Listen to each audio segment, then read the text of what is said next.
Oke, kembali lagi di channel Belajar Farmasi Klinis.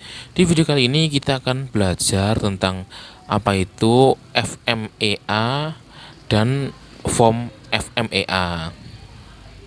Sebelum kita mengisi form FMEA ini, kita harus mengetahui dulu apa itu FMEA atau FMEA ya. FMEA itu singkatan dari Failure Mode and Effect Analysis ya. Failure dari F, M-nya mode, E-nya efek, dan A-nya adalah analisis. Jadi teknik FMEA ini digunakan untuk meningkatkan keandalan atau keamanan ya, keamanan dari suatu proses dengan cara mengidentifikasi potensi kegagalan. Jadi teknik ini itu mengidentifikasi proses gagalnya itu di mana ya. Di FMEA ini nanti juga akan ada ranking ya. Istilahnya adalah RPN atau Risk Priority Number ya. Risiko nomor prioritas, seperti halnya analisa USG itu kan juga ada di ranking ya, 1 2 3. Di FMEA juga seperti itu, di ranking ya. Apa yang di ranking ya, nanti kita pelajari lebih lanjut ya. Kita langsung saja lihat nanti ranking-rankingnya sekalian saja. Jadi ini adalah contoh form FMEA untuk unit kerja pelayanan kefarmasian puskesmas non rawat inap atau rawat jalan ya. Proses yang dianalisis adalah pelayanan obat di ruang farmasi. Ya, kenapa ini kok dianalisis ya? Karena banyak terjadi kesalahan pada proses pelayanan obat ini ya. Contohnya obat yang diberikan salah, kemudian resep yang diberikan itu tidak terbaca jelas, kemudian ada juga resep yang tertukar seperti itu. Jadi sebelum lanjut ya, di form FMEA itu ditulis, diisi ketuanya siapa, perannya sebagai apa, itu sebagai tim FMEA ya.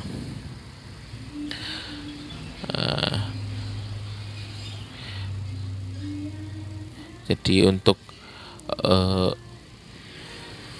langkah pertama kita mengisi gambaran alur proses yang akan dianalisa.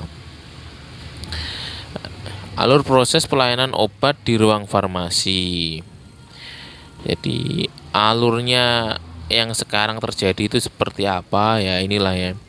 Petugas menerima mengambil resep, petugas membaca dan meneliti resep, petugas melakukan telah resep yang diterima, petugas menyiapkan obat sesuai resep yang diterima, dan petugas menyerahkan obat kepada pasien dan memastikan penerima obat adalah pasien atau keluarganya.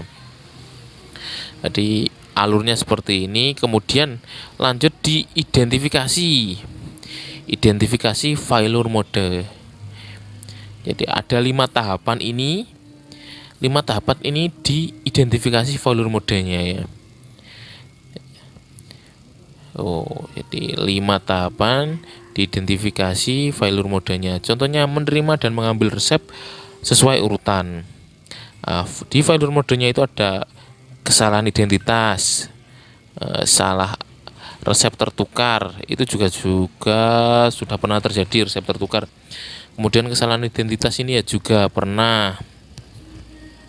Pengisian resep yang tidak lengkap. Sudah ya, failure modenya dari 5 tahapan ini.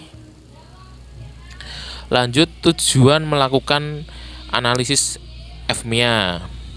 Yang pertama, mengenali adanya kesalahan pada suatu prosedur, menilai tiap model kesalahan atau kegagalan. Ketiga, mencari penyebab terjadinya kesalahan. Keempat, mengenali akibat dari kesalahan dan kegagalan. Kelima, mencari solusi dengan melakukan perubahan prosedur. Output dari FMEA ini ya, nanti outputnya itu seperti ini. Setelah terjadi proses FMEA ini harus ada SOP baru. Jadi SOP sebelumnya, SOP sebelum di FMEA dan SOP sesudah di FMEA. Ini prosesnya adalah proses pemberian obat, di mana pada proses tersebut juga dilakukan telaah resep atau pengkajian resep.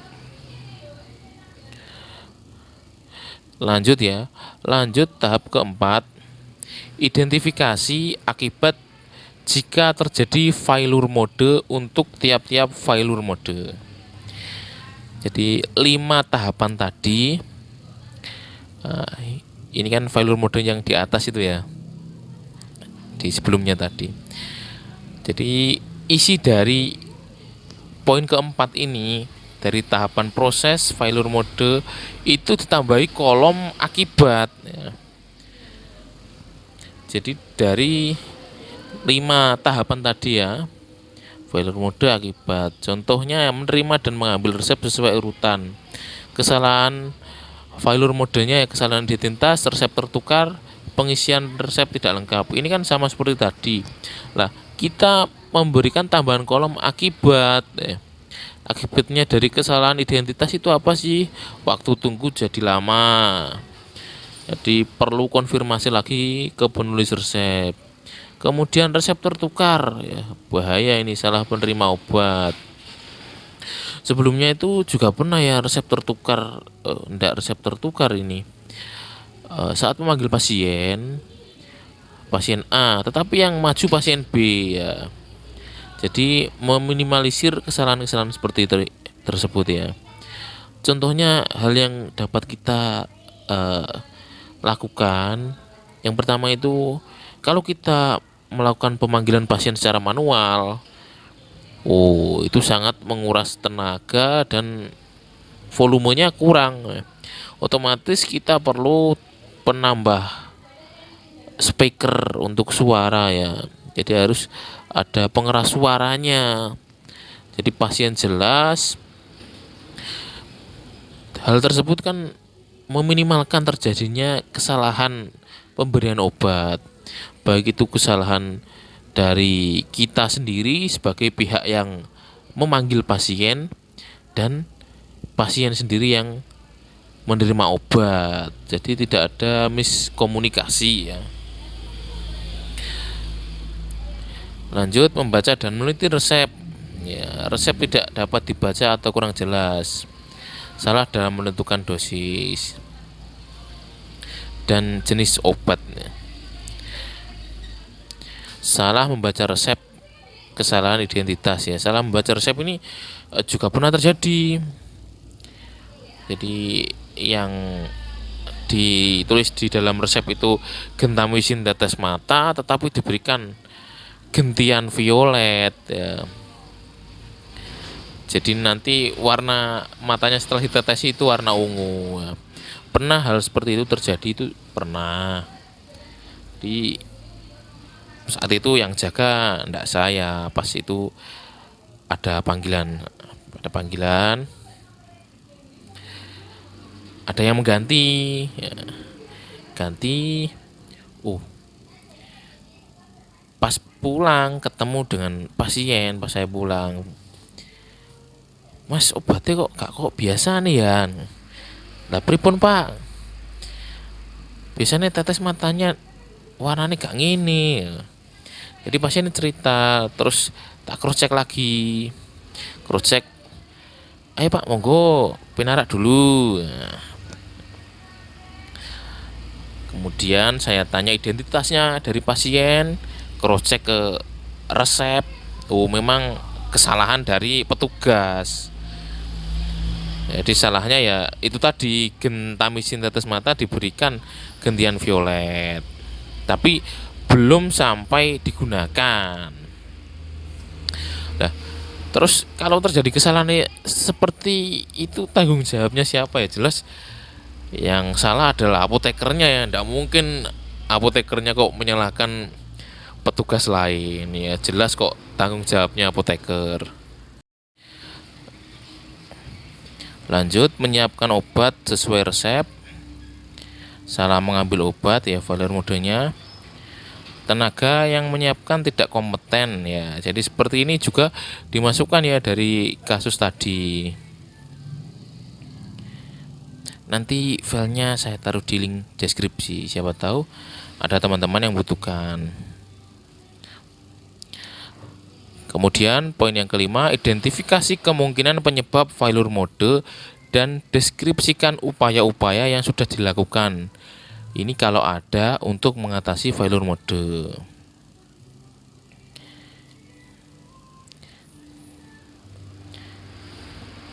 Jadi di poin kelima ini ya, tahapan proses 5 tadi, kemudian masih sama dengan failure mode tadi, akibatnya sama dengan poin keempat.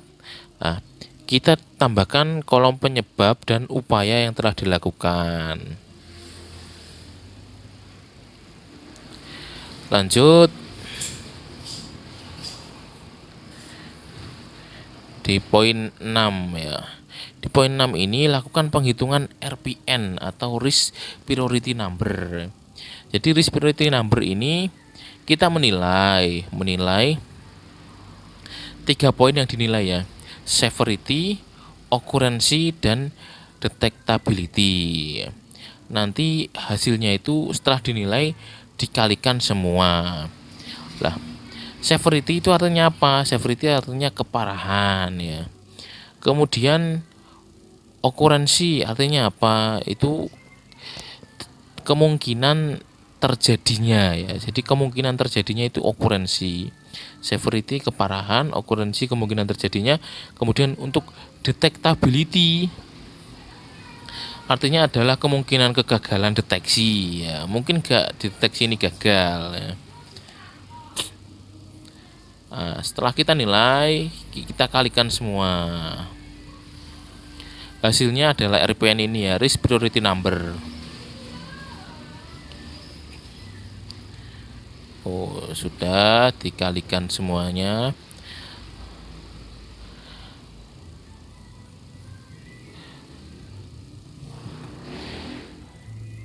Ya, setelah itu lanjut ke poin ke-7, tetapkan threshold untuk memilih failure mode yang akan diselesaikan dan ditetapkan. Jadi hasil dari 5 proses tadi itu diambil persentase kumulatifnya yang tertinggi itu di bagian apa?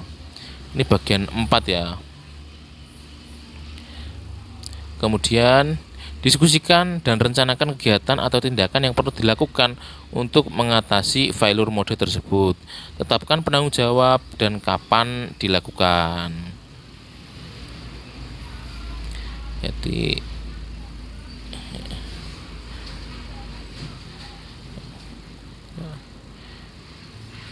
poin ke-9, pelaksanaan kegiatan dan evaluasi ya.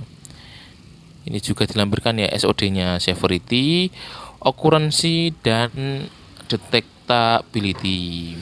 Severity itu keparahan, occurrence itu kemungkinan terjadinya, dan detectability itu adalah kemungkinan kegagalan deteksi.